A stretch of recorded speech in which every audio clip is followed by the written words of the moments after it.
All right, let's get started.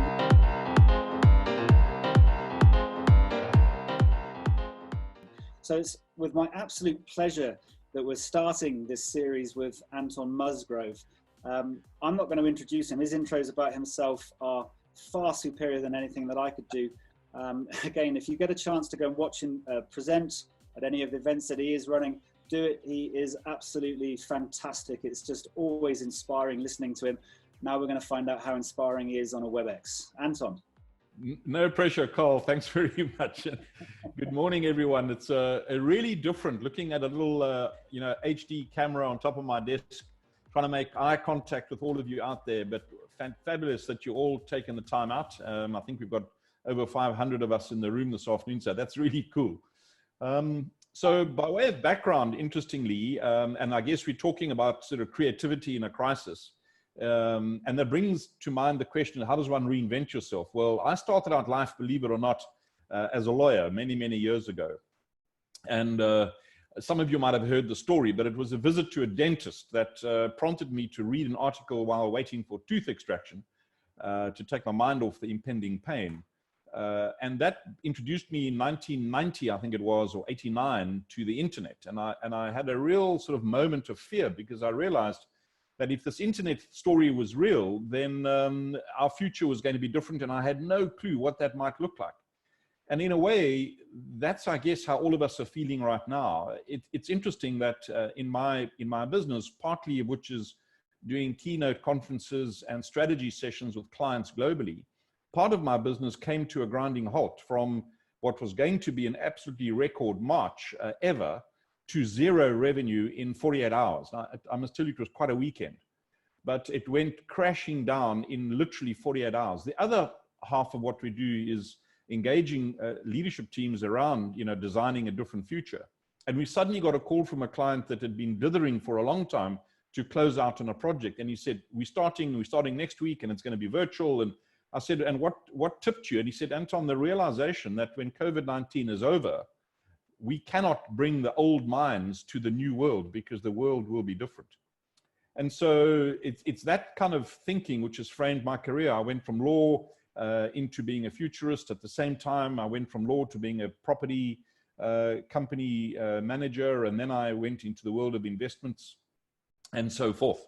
So constant kind of reinvention. And this one's kind of got me stumped, or had me stumped for a while, because suddenly to go from a record month to zero in 48 hours kind of really got me thinking. And I think that's what sparked this notion that we have to be creatively different this time around. It's interesting that all of us, 89% of us, have said that this won't be a 21-day lockdown. And in a way, the longer the lockdown might be better for planet Earth and the human species.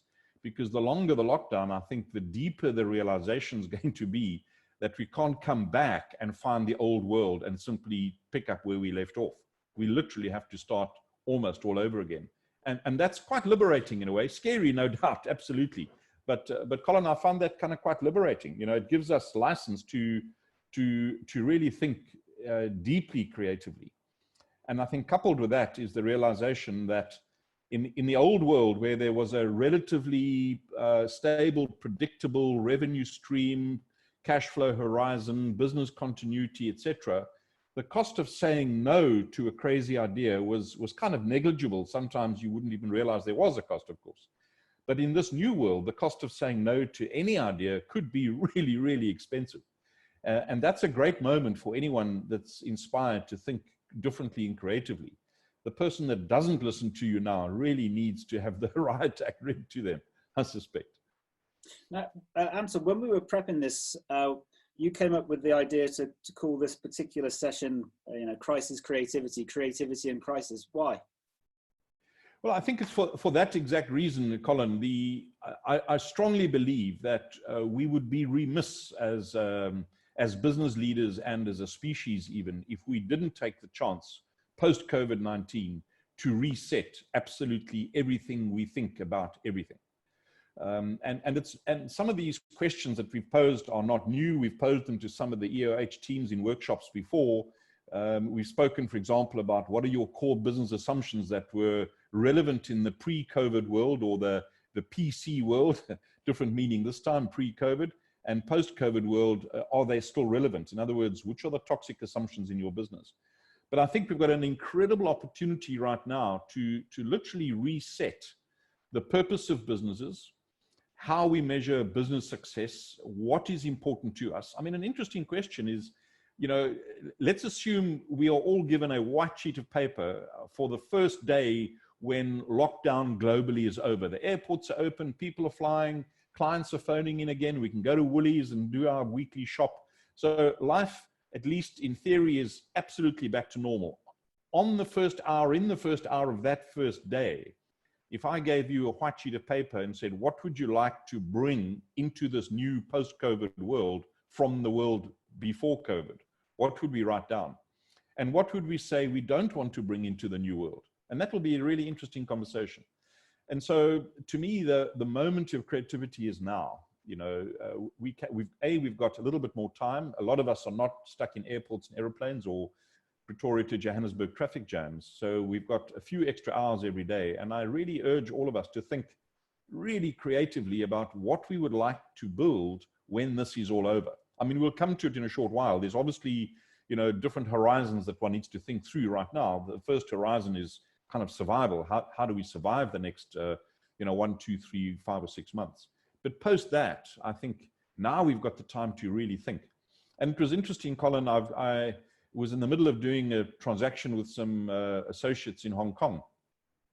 And we sort of called them up and said, guys, it's time to think about the future because of COVID. And their reaction was really interesting. They said to me, Anton, for heaven's sake, we've been thinking about the future for the last 4 months. In fact, we've been thinking about nothing else. And why? Well, Hong Kong's been in lockdown for ages. If you think about the riots around democracy in Hong Kong, they've been literally locked indoors thinking about the future for a long, long time and getting quite creative, I have to tell you. So to me, the crisis and creativity thing really, really sits well together. Yeah, and we obviously have to be, I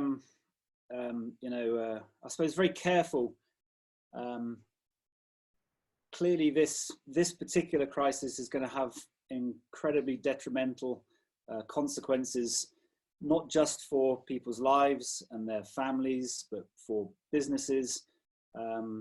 There's very little good, let's put it this way, in terms of what's actually happening. So, but we're still, from a business perspective, we've got to go and look at this, I think, not in a positive way, but in a what can we learn from this and what can we do now to get through it, and then on the other side, because this will pass at some point, all the indicators are going to be showing that.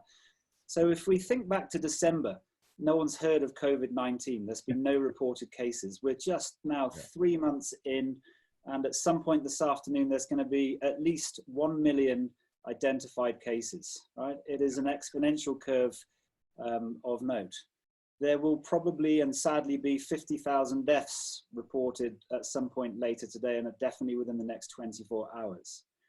And so we watched China going through the initial stages, and I think most people just watched from the sidelines and hoped, I suppose, that it wasn't going to come across to go and infect the rest of the world. They hoped it was going to be something like perhaps SARS, which was minimized quite effectively. And then the first countries in Europe start to go and pick up on it, and they're going through their own exponential curves. And now, if we look at the Johns Hopkins data or any data, you're seeing hotspots. I think the hotspot, the ground zero, if you want to call it, is now in the United States. This is in the space of just 3 months. Yeah. If the doubling period continues as it is, we're going to go from 1 million to 2 million infection cases within the space of a week or two, perhaps less. Yeah. 4 million. 8 million. So the data's there. And although our hearts hope that this isn't actually the progress that we're going to be seeing, our heads should be looking at this and thinking forward. And they should have been doing this a long time ago and saying, this is coming. We've got to go and prevent from this.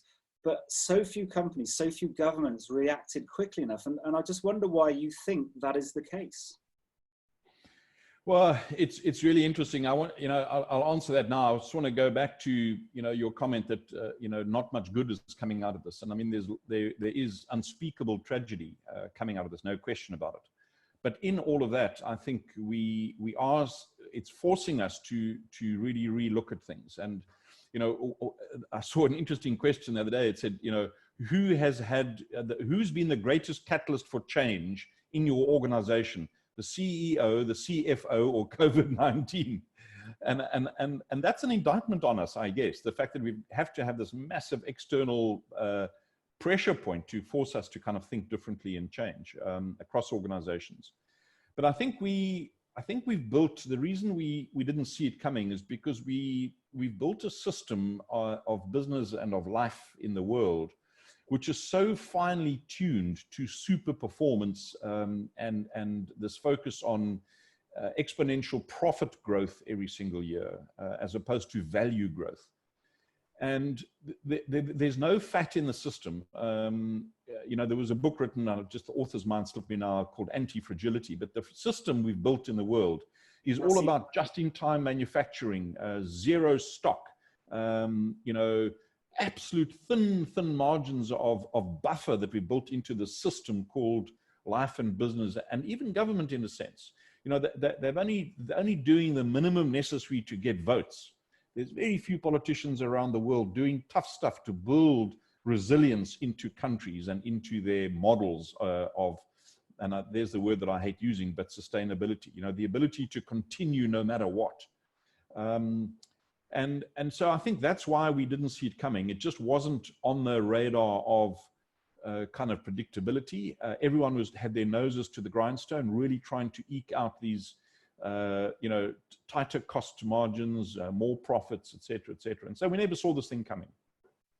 And of course, it's what we always do is kind of say, well, that surely isn't. That's not a good enough answer, is it? That's not a good enough answer, because even before COVID-19, this is one of, you know, starting to move into this reinvent yourself. Companies should be thinking about these things. You mentioned the book Anti-Fragility by Nassim Taleb. That's the guy. The whole construct of the book is sitting there and saying black swan events aren't quite so black swan events. There's just too many happening, too many frequently.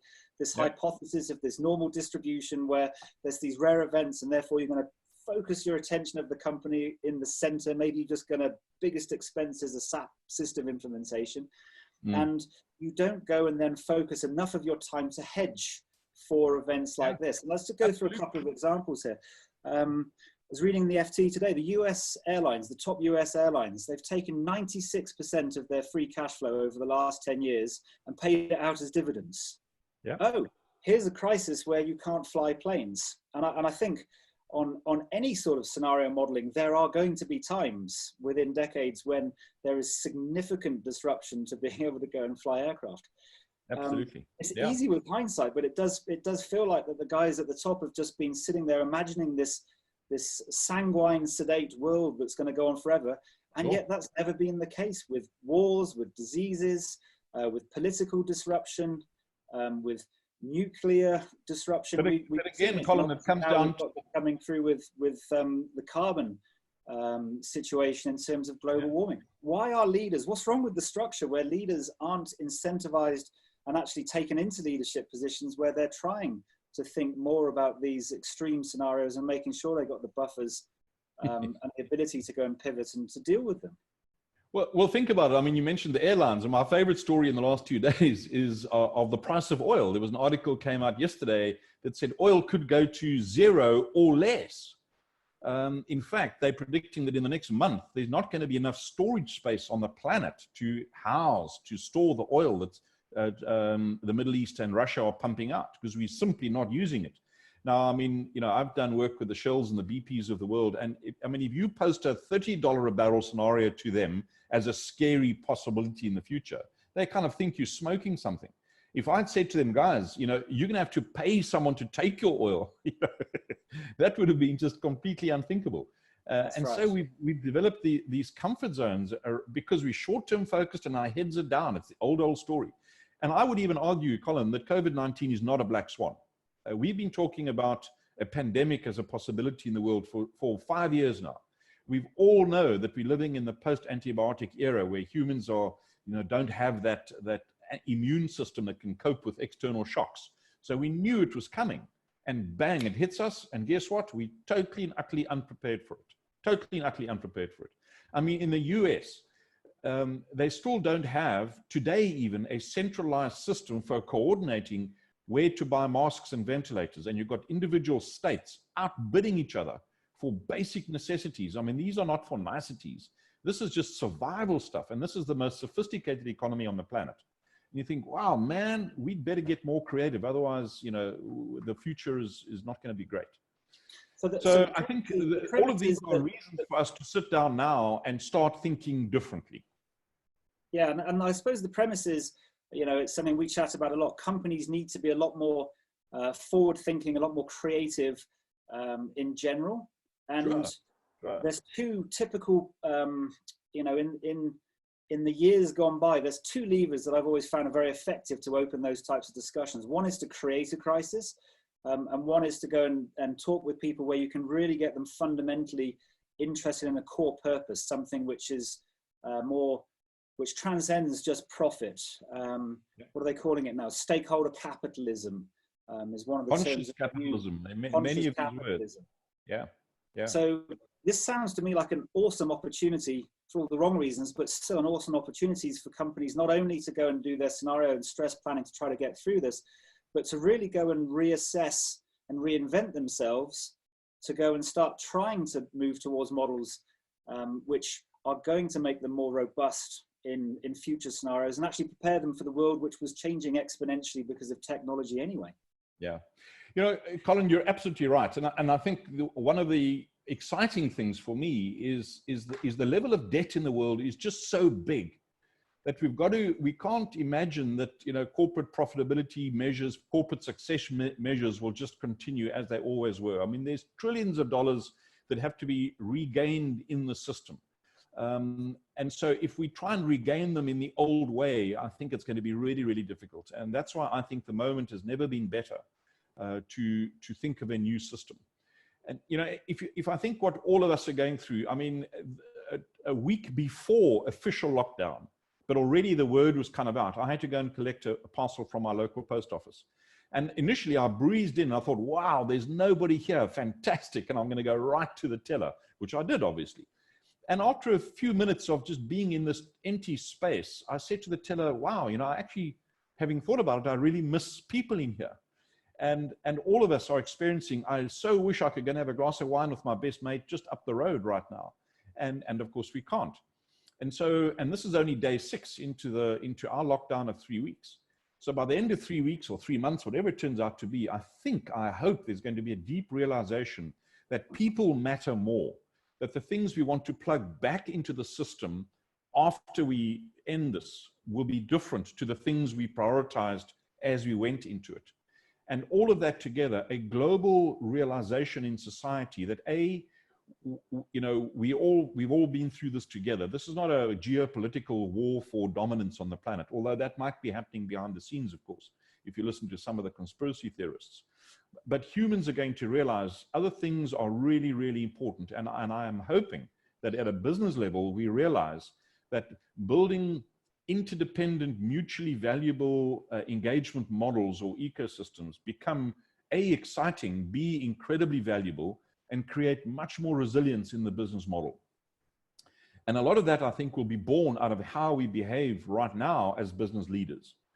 I mean, you know, if you want to bring it down to the present, the first thing we have to do as business leaders to even have a shot at being creative is we've got to settle down our people. I sit on the board of a few businesses, and last week I sat in one board meeting where one of the directors stood up and he said, it's all about, you know, we've got to be selling now and we've got to drive our revenue to survive, et cetera, et cetera. And of course, he's absolutely right. But in that meeting, it was totally the wrong discussion to have. The meeting should have started off with, you know, one of the leaders saying, folks, we know you all have to stay at home for 3 weeks. Understand the challenges. You know, in my case, for example, I've had to learn to operate, you know, a whole lot of home machinery that I've never known where the on button is. Now I'm really loving my new Dyson vacuum cleaner, and we'll come back to Dyson later on. But the focus initially needs to be around people, about the very real issues of coping, working from home with school-going kids that can't go to school, with stocking your grocery cupboard, with relationships where you're suddenly spending 17 waking hours together as partners. I mean, this is a whole new experience for all of us. And so the first week focus is on people, people, people. And then we come back a week later and say, right, now that we're all settled into a pattern, now let's think about our business. And we can get into that in more detail in a sec, Colin. But yeah, do you have examples of where you're seeing companies doing the right thing?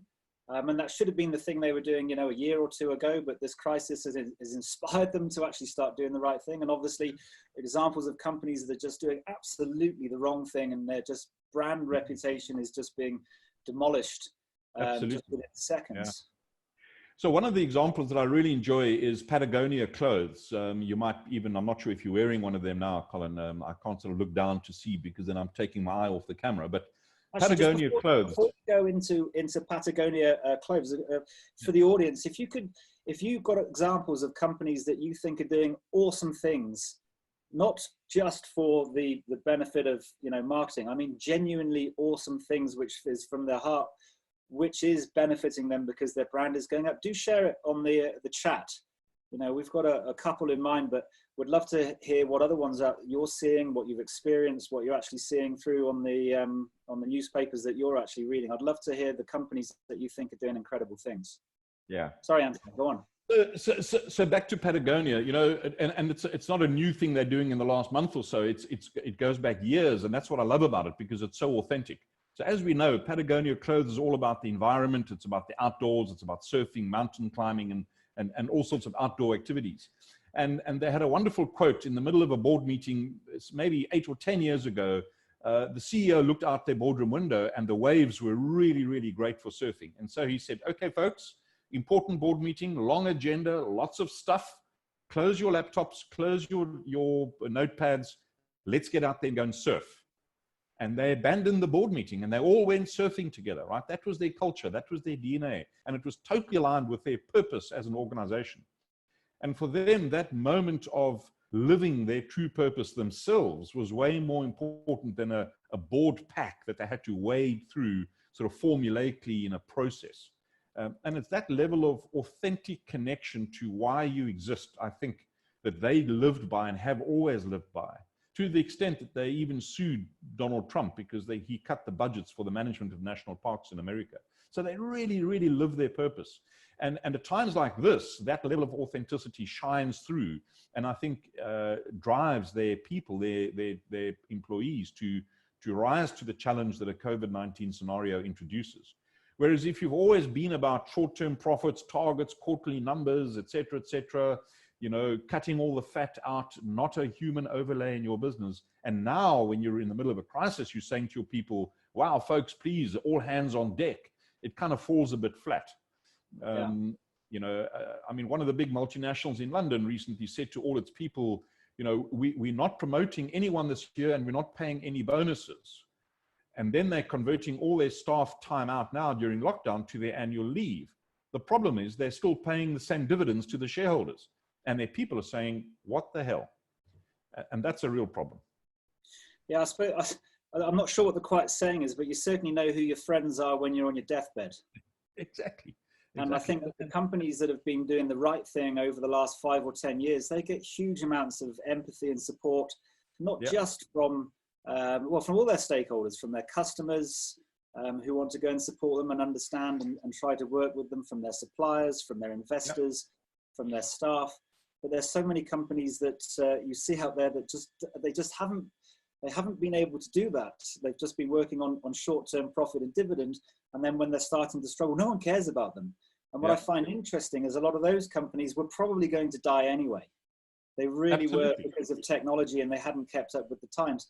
And actually, this is just fast tracking their demise, which apart from obviously the dreadful impact on the people that work directly for them and those that surround them in their communities, is probably a good thing. It's interesting if every one of us, and I think we're all individually now going through our own experiences of our very own personal relationships, marriage or people we associate with, etc. And in our own personal lives, just take your own friends.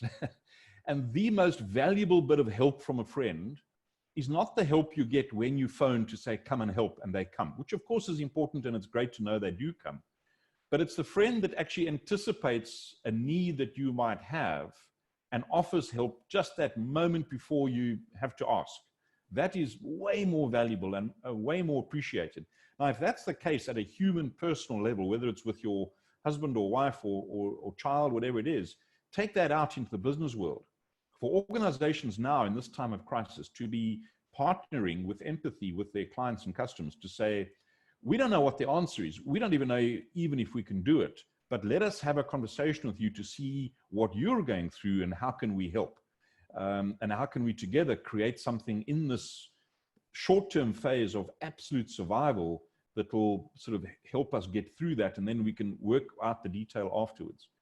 You know, that's where you really build impact and relevance as a business leader. So I'll go through some examples that have stood out for me, but before I do that, Raksha, do you want to have a look at some of the Q&A that's already coming through, and if there's something that you'd like me or Anton to answer, unmute yourself and let us know. Some of the examples that I was looking at of companies that seem at least to be doing the right thing. They've done the right thing because well, let's go through some. Microsoft, it's perhaps a strange choice.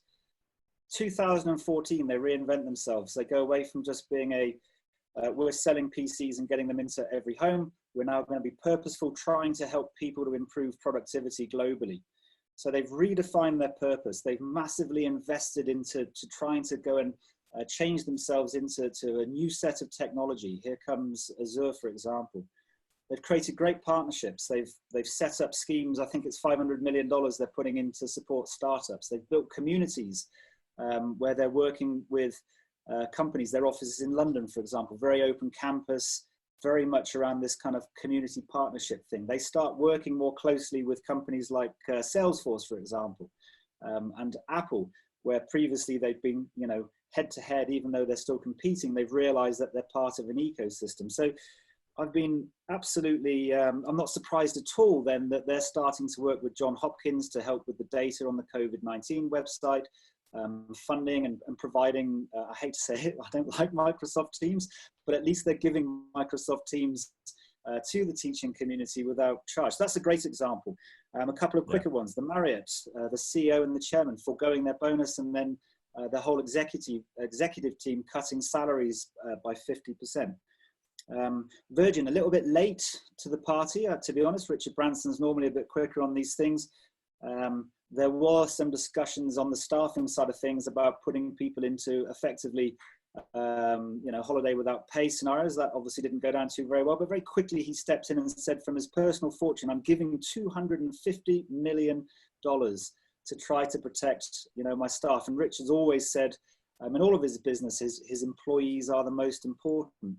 One last one as well, Edgar's. If you haven't listened to that emotional interview from the CEO of Patterson with Bruce Whitfield, you've got to listen to it. I don't think you have to be quite that emotional when you're on radio, but you could see that it was from his heart and he was trying to do the right thing, and he realized he had to give up on his suppliers, but it was open and transparent and honest. And the employees and the market, indeed, I've never shopped there. I don't ever shop at Edgar's. Right? But I want to go and shop at them now. If they get through this, I want to go there. I feel like I'm associated with that brand. It's a brand I would like to go and share with my networks and say, these are really cool people, because it's not the product, it's the emotional bind that they create with their customers, which is the powerful thing. Yeah. So I'm going to disagree with you again. Well, it's about time. I've been waiting for that. We can't have a discussion without disagreement, Anton. Absolutely. And I think I love the fact that he got so emotional. I mean, hell's teeth. You know, if you're not emotional when you're closing a business of that magnitude down and destroying all your supplier network, if you're not emotional, you should be shot on the town square. It's deeply emotional. I think it was authentically emotional. I mean, those tears were not manufactured on a movie set. It was real, and it's time that leaders become real. You know, because at the end of the day, we're not bloody robots. We are people. So it was profound and really, really important. And I think more leaders need to kind of become real as humans. And I suspect, you know, 2 months in isolation is going to make them realize a lot more about who they are and maybe who they would like to be than anything else. But I want to bring it down, Cole, from the sort of multinationals down to some local examples of creativity in this era. And I'm going to give you a couple. One of them is a small local business called Johnny's Gin and Tonic. This is a brother and sister business that recently started about 18 months ago, selling gin and tonic in kegs on tap for parties and get-togethers and so forth. And it's been quite successful. And overnight, their business is destroyed, right? So overnight. And what do? They say, we've got stocks of alcohol. It hasn't been blended into pink gin and tonic yet. And so they now have gone on a crowdsourcing platform, and they're now distributing hand sanitizer to informal communities around Gauteng, Diepsloot, and Cape Town. And they did that pivot in 7 days. Brother and sister business, smallest under massive financial pressure, bang, off they go, they're running it. I love, for example, Oranjezig City Market in Cape Town. For those non-Cape Townians, it was a vegetable patch on the actual site where Jan van Riebeeck used to grow vegetables in the 1600s. And they've now grown this into a much broader concept of local farmers bringing their mushrooms and their prickly pears and whatever else from their local little farms to a market every Saturday. And interestingly, it's become, if they've now moved it to a site near the Cape Town waterfront, per square meter of trading area, it's the most valuable real estate space in South Africa. Way better than Hyde Park, Sandton City, or the waterfront itself. The interesting thing about business in the old world was they couldn't raise more funding to enhance their infrastructure because the banks look at it as a casual Saturday market only. So they saw no value in it. However, if you were a retailer 300 meters down the road in the waterfront, you could raise millions to go and kit out your store. Guess who is trading better? Is the informal market, per square meter, most valuable real estate in the country. Old business didn't recognize that. What they've done now is they've got a system going and they've got approval. You order your fresh veggies online through the market website. They then farm it out to the dozens of small-scale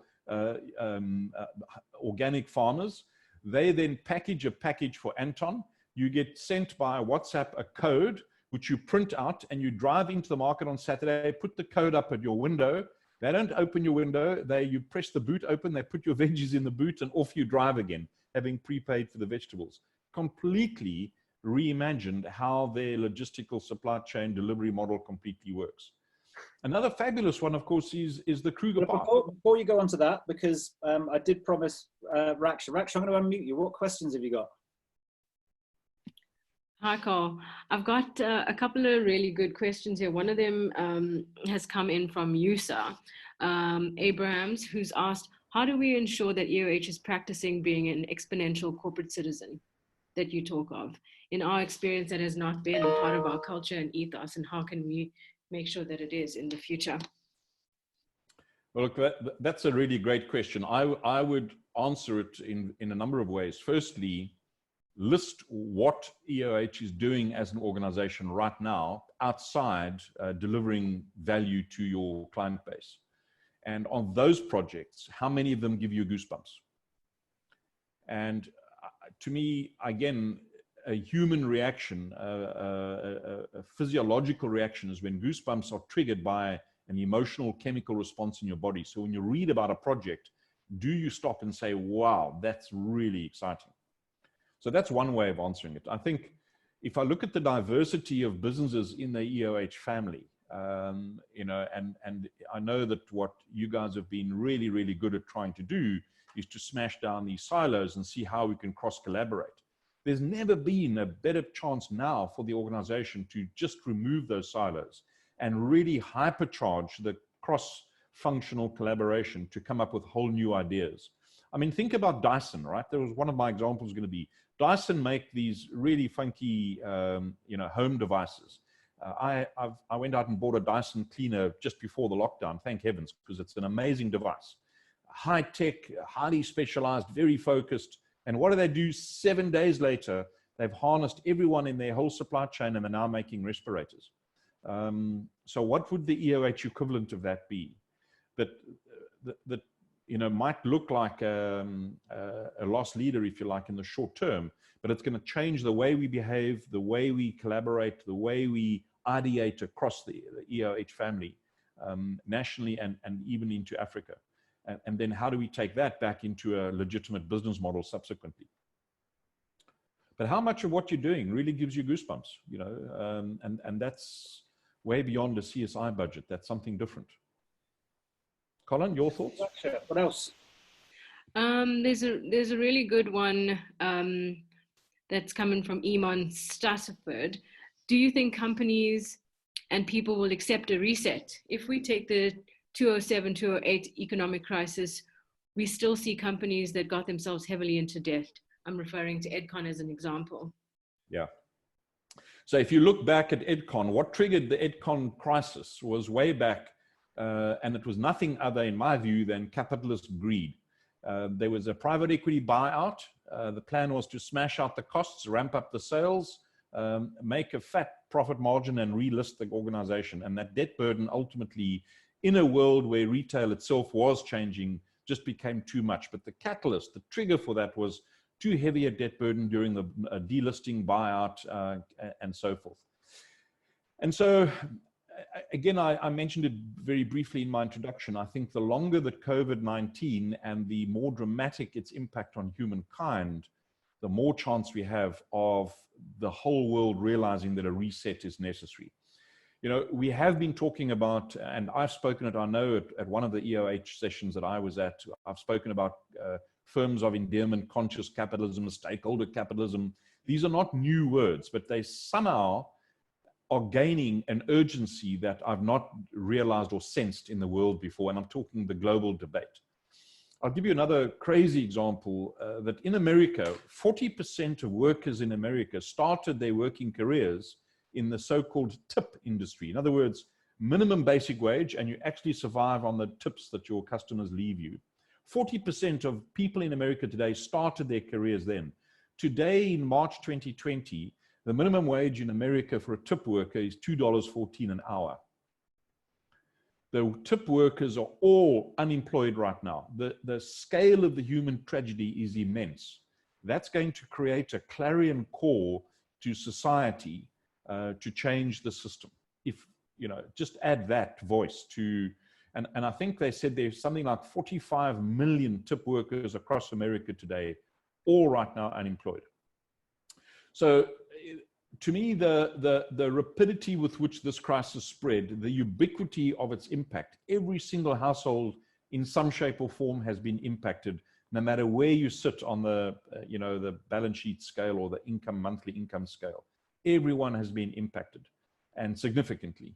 And so to me, the time is absolutely right for leaders to take the lead and say, what is it that we want post-COVID-19? The dilemma, of course, folks, is that often one needs charismatic leaders to drive this new debate. And politically, there are very few of these around the world today that have legitimacy and impact across geographies. Almost none. It's a great pity that Jacinda Ardern isn't prime minister of a bigger, more influential country, because she's certainly one of those that I have huge regard for. But the interesting thing is that what COVID is also doing is bringing people closer together. Therefore, societies and communities are coming closer together. And maybe it's the collective individual voice that will drive the change and the reset now more than post 08, 09, where it was really led by corporates and governments and central banks, and never had the heart and soul of 7.5 billion people behind it. Whereas I think what COVID-19 is offering us is the chance to align 7.5 billion voices around choosing and designing a better, different system. And then, of course, we get leaders like your own CEO, Stephen Van Coller, who's, you know, led a phenomenal, had a phenomenal couple of years with EOH, tough stuff, but has done some pretty courageous stuff.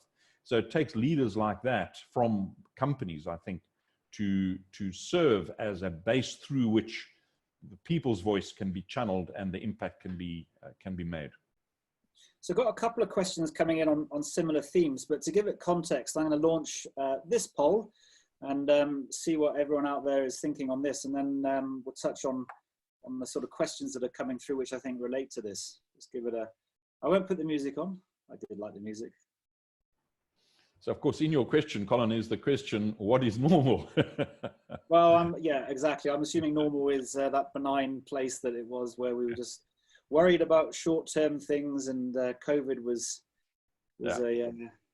You pick your own normal. But when I look at what's happening now compared to, let's say, the last decade, that felt quite normal. The 2008 crash felt quite normal, in all honesty, especially in South Africa, because you've got quite a robust financial system. Luckily, we're very lucky in that type of space compared to other countries. Anton, so it's an interesting question because, sorry, Raksha? A question for Anton from Marius, saying that he hopes that we really don't have to pay the extreme price for the world to reset. We have enough information already to just do it. Well, that's why we're kind of asking the question. But let's start with a really a simple version, because a lot of the people are saying, what's going to happen? Do you think work from home is going to become a thing? That's a reset. So we talked about Edcon and Edgar's. That's the whole, and we chatted about this earlier and yesterday. I've thought for a number of years now, I do not understand why people go to shopping centres. I cannot understand the REITs continuing to plough money into building these things. You've got more shopping space in South Africa per individual than I think anywhere in the world. And now along comes something like this, and suddenly that's no longer accessible, and we still survive and we move on. Thinking forward, VR, augmented reality, XR, whatever you want to go and call it. Do you think this is that reset moment where things like office blocks and buildings are no longer going to be populated, where WeWork suddenly doesn't actually have a business because we get used to online, where we don't need to go out to shop? So you see whole sectors in construction and retail just disappearing on the back of this. Or once we get over it, is it back to business as usual, and we're all going off, and not much changes in 3 or 4 months' time from where we were in December last year?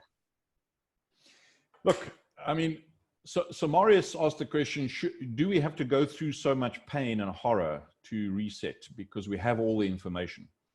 And Marius, you've hit the nail on the head.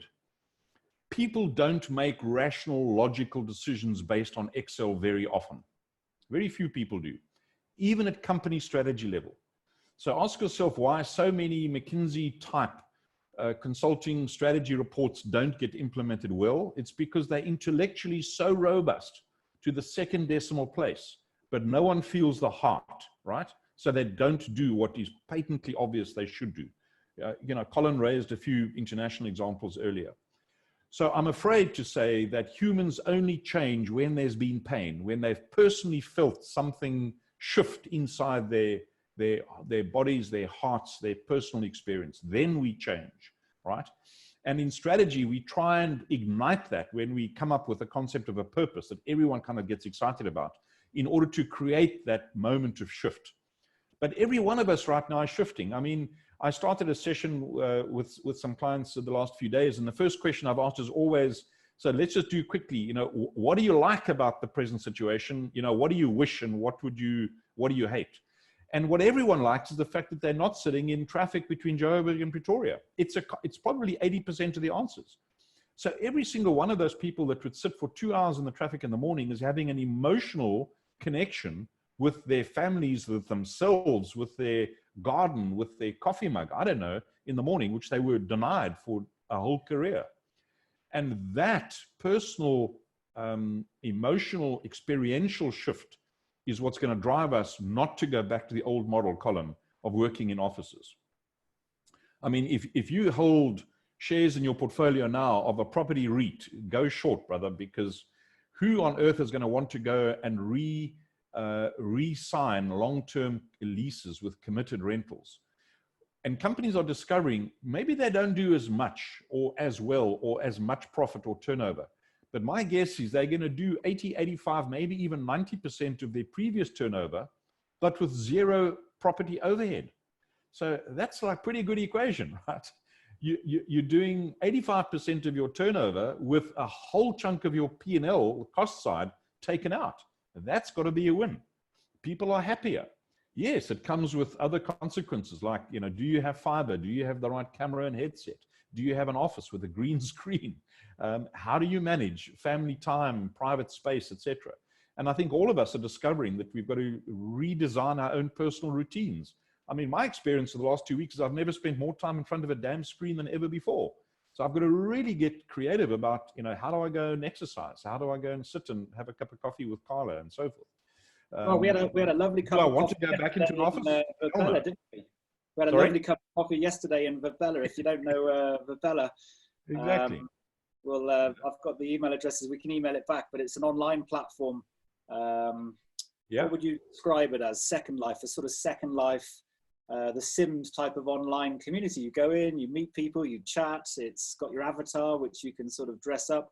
It's amazing, actually. Even there's no real super sexy technology in that, but it's amazing how real it can actually feel. I kind of understand what my kids have been doing now for the last couple of years. Yeah. We've got. But I think I just want to add one point, Colin, to this. I think it's a really important point for all of us right now. So remote working or working from home, whatever you want to call it, is not about having a fiber and a laptop and a modem.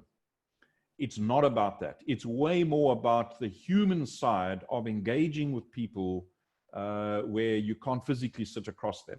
So how we communicate with our teams. You know, the joke I heard yesterday was the introvert says, wow, great, this work from home, now I can finally get some work done. And of course, the extrovert says, great, I can go and schedule 7 Zoom meetings. So, and we've got to find a way in between all of that to say, what is the way in which we connect with our people? How often do we do it? How do we pat someone on the back virtually and share that with the whole team? How do we communicate as leaders? Everything's got to be redesigned, but from the platform that we're not going back into the office when this is over. Yeah. In FutureWorld, we have 40 odd people in our building in Parkhurst in Joburg. Our lease is up for renewal and we're not renewing it. So I'm not sure, Colin, that WeWork won't have a business. I mean, if I think of, in FutureWorld's case, we said, oh no, you know, we want a boardroom with a nice logo on the front door so clients can see it's us and we're real. Well, guess what, guys? No one's real at the moment because no one's in the office. So our complaint about WeWork is no longer valid. Maybe now we just need a place where we can all go and have a cappuccino together twice a week. And so WeWork becomes even more relevant, perhaps, you know. So I did promise Stephen that we wouldn't disrupt half of his workforce and take them out of action for more than an hour. We're going to try to stick an hour already, surely. Yeah, no, it's gone quickly. So we've got about 7 minutes left. Let's see if we can end off with really answering this. What can individuals within EOH and EOH collectively do, back to that opening title, to use this crisis to go and create that creativity, to go and reset the direction that they're actually wanting to go, and to prepare themselves for a world which even post COVID-19 is going to be radically different when it starts to, AI, for example, starts to go and change everything. So, so what practically can we advise that they start trying to think about while they've got this time at home to really think afresh and reset? So for me, a few things come to mind. Rule number one, the old world's not coming back. If we make that assumption, how would we redo what we do as every single business unit within EOH? Closely followed by how do we ramp up with speed cross-unit collaboration and take that into our client bases and into the supply chain or ecosystem. So massively, rapidly now, when everyone is thinking virtual, bring them all together on new ideation type platforms. I think we've spoken about it before, Colin, the Kaggle of EOH. Let's really accelerate that. Let's identify some of the big problems our clients are having right now in the survival patch, and how can we bring every mind across the whole of EOH to bear on those individual problems. The third thing I would say is speed over elegance.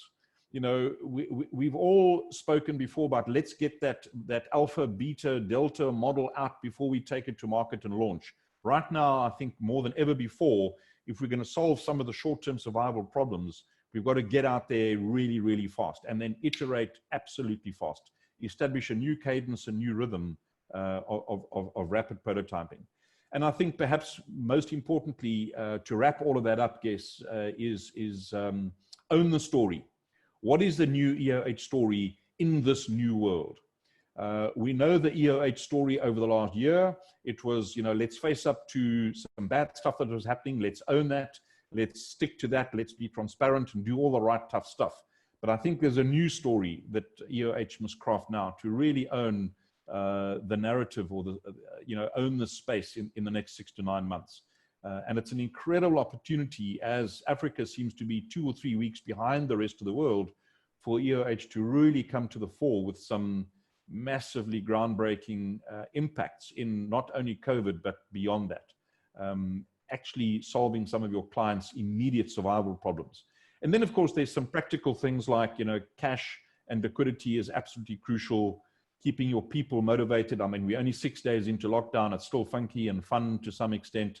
The gin hasn't run out yet. But how do we keep our people connected and excited? And I think that's a huge challenge for leaders, is really, really making sure that energy and that passion for doing that thing different in the future is going to remain powerful. It's going to become increasingly difficult as we go into week 2, week 3 and beyond. That would be great to get some chat going on that one. So if you could share your thoughts to the question, and it could be things you're already doing, it could be ideas that you've got that you've not started. So what can or what is EOH already doing to help society at large navigate through COVID-19? Really, really would love to see as many comments coming through on that one as possible. Again, it could be an idea. So it's just something that you've thought about listening to this or have been thinking about. It could be something that you're already doing. Let's share it. And then when we go and circulate back, I'll put that into the Mighty Networks environment so that it's there for you to go and have a look at. Perhaps that goes and at least gives you connections to talk about with people with similar kind of views, and maybe it could be the start of something. If you don't talk about it and share it, then it's not going to be the start of anything at all. To build on while they're doing that, and some of the pieces that I also think are important and segue in that, if you're sitting at home and you've got time in amongst fighting with children and doing the work, for me, I think the 3 things that are massively important is think forward 2 years. I know the crisis has got to be navigated. This exponential growth curve, incredibly detrimental. The world is full of them. The world is full of them in terms of the technologies that are coming and the opportunities that are opening up. So I really use this. I mean, I saw a lovely diagram from Elon Musk, another of these exponential curves. This time he's got the exponential curve going up, and on the axis, one is time, and the other one is people's understanding of exponential curves. I think everyone is suddenly getting used to logarithmic scales at a level that we perhaps haven't done since school. But that's a good thing, because actually that's how the world is changing at the moment in very, very big waves of disruption. So plan forward 2 years. Think about how radically different it will be. Maybe software programmers won't be needed in as few as 2 or 3 years. Maybe retail stores will be pretty much in a virtual space, or at least augmented reality with different formats. So thinking forward, I think, is really helpful to do it analytically. And then finding your purpose, which is the hard thing. Finding your purpose as an individual and as an organization so that it emotionally resonates. You want to do it because it actually benefits someone. And if you do that well and you can focus on it, then the profits will come. You can pay the dividends. You can go and get the bonuses for the staff, but it's a very different construct, like a Tesla construct. They don't make cars. BMW do that, and they're not doing very well. Tesla are solving a real crisis problem to make sustainable transport commonplace. So finding purpose, I think, this is a really good time in people's lives, to actually go and do it. Yeah. And then the one that you also touched on, because you've covered those as well, was community. How are you going to create a community? And for Raksha's benefit, Mighty Networks and that community platform was set up to try to go and help in that space. That's just one solution. Try Verbella, try Zoom calls. Something that you're already doing, share it back with the community, because obviously with 8,000-10,000 people within EOH, it's vital that they still feel connected and part of a family, not just for the crisis, but obviously going forward if they're going to be a successful organization. In conclusion, I just want to tap into what Andre has asked us, and that is, how would we have structured the lockdown? Because blanket rules should not be applied. And Andre, I actually don't agree with you on that one. I'm doing lots of not agreeing today, but it's not my nature. But if you take the spread of understanding and education and access to information about COVID across South Africa, there was no other way to do it. It's like drunken driving. You either have 0 alcohol tolerance, or this thing about 0.05 doesn't really work, because we always think, are we, aren't we? We don't really know. But if it's 0, we know what the rule is. And this is like that in a country where we've had such a wide divergence of levels of understanding of the issues and the consequences and the risks, etc. But of course it doesn't work. And what this is focusing, you know, businesses like the Oppenheimers and Patrice Motsepe and others, and government, is to say, how do we now do the interventions in places like Alexandra that we actually, quite frankly, have negligently ignored for years now, and suddenly we're being forced to confront that reality. Compare that with the British system, where they kind of had, oh, well, please don't go down to local pub, guys, you know, because it could be dangerous and you're spreading the germ. Even if, you know, you don't get sick, you might infect someone else. Well, that hasn't really worked all that well for them. I mean, they followed this herd immunization kind of approach, but I don't believe that's really worked very well. And so they've had to get progressively tougher and tougher and tougher. So to me, in this exponential virus, the only way to do it is absolutely no exceptions, or very, very few exceptions. And of course, it's unfair in some cases and it's impractical in others. But how else do you do it? You can't have rules for one and rules for another, because then it's just total, in a country like ours, absolute chaos. So it's tough. And I think the toughness is what's forcing us to revisit many of our core assumptions. My plea to all of you is, imagine EOH in a world where we don't get back together again in 14 office buildings, where the recovery post the Second World War recovery, folks, was fueled by a massive wave of consumerism.